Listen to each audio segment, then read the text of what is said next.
In this quick video, I'll show you how to run an EVMOS Validator step by step. So the first step is to go to docs.evmos.org and then click read validators here. And you can learn about validating on EVMOS by reading the overview. And if you want, you can read the introduction here. But we're only going to focus on the requirements or the minimum requirements and how to run an EVMOS validator, including the important information that we will tackle later on. Now, let's go to hardware here. So a validator should expect to equip their data center location with redundant power. So you should expect that you should expect to have a several redundant networking boxes for fiber, firewall and switching, and then small servers with redundant hard drive and failover.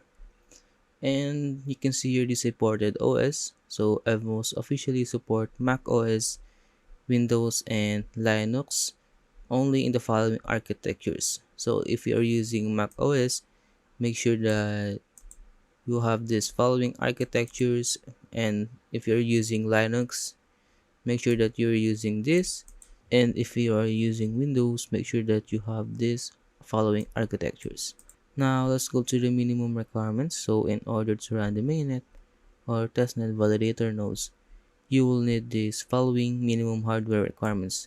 So make sure that you have 4 or more physical CPU cores, at least 500 gig of SSD storage, at least 32 gig of RAM, and at least 100 Mbps network bandwidth. So make sure that you have a plan for updating your server as well, because as the usage of the blockchain grows, the server requirements may increase as well. Now once you have read the overview, let's go to join mainnet here, and you will gonna need to set your genesis file and seeds, but we'll tackle it later on. You can see here that we have an important notice that if you join the mainnet as a validator, make sure you follow all the security recommendations. So you can see it here by clicking security here. And once you have read the security recommendations, you can now install the EVMOS.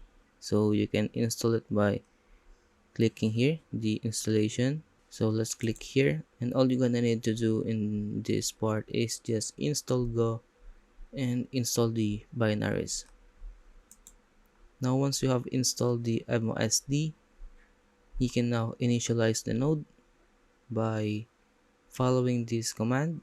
And once you have initialized the node, you can see here the genesis and seeds, and all you're gonna do is copy the genesis file, and you can download this genesis file from the archive. You can see it here by clicking here and copy it to the config directory, and then verify the correctness of the genesis configuration file by following this command. And the next part is adding seed nodes. So your node needs to know how to find peers, and you can just follow this command and use the following code to get the seeds from the repo and add it to your config. And you can see here the code. And the next part is adding persistent peers. Just follow this command.